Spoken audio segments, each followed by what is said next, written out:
Aujourd'hui, je vais vous parler du lobby du sucre, ou comment tout un arsenal de gens super motivés peut arriver à vous faire boire cette innocente bouteille de soda. Au début des années 60, les effets du sucre faisaient déjà débat.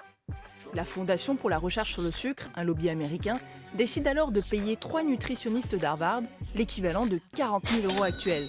Ils doivent réaliser une analyse d'études déjà publiées sur le rôle du sucre dans les maladies cardiovasculaires, sauf que le résultat est déjà convenu d'avance. On est en 1967. Et verdict, l'analyse accuse publiquement le gras et le cholestérol, et non le sucre. Ah bah tiens. Mark Hexted, l'un des 3 scientifiques payés par le lobby, est même devenu le responsable de la nutrition au ministère de l'Agriculture américain. Ouais. Voici une étude américaine de 2014. Prenons une personne dont l'apport d'énergie provient entre 10 à 25% du sucre.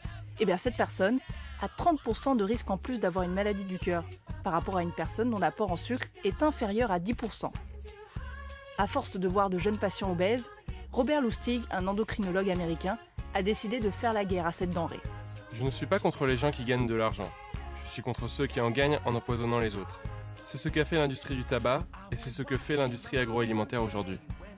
Waouh, ils sont forts quand même, la preuve. En 30 ans, la consommation de sucre a augmenté de 46% dans le monde.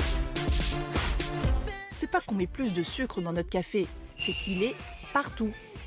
Rien qu'aux États-Unis, 74% des plats cuisinés vendus en supermarché contiennent des sucres ajoutés. Du poulet? Allez, on met un peu de sucre. Sauce tomate? Allez, un peu de sucre. Un produit allégé? Y a pas de goût, on va mettre du sucre. Heureusement, il y a du changement, et ça commence par la communauté scientifique. Avant, ils n'étaient pas obligés de révéler leurs sources de financement. Aujourd'hui, la majorité des comités de lecture des revues scientifiques demandent de signer une clause stipulant qu'ils n'ont pas de conflit d'intérêt et qui précise d'où viennent les sous. Bon, allez, qui veut du gâteau? C'est du gâteau à la courgette, hein.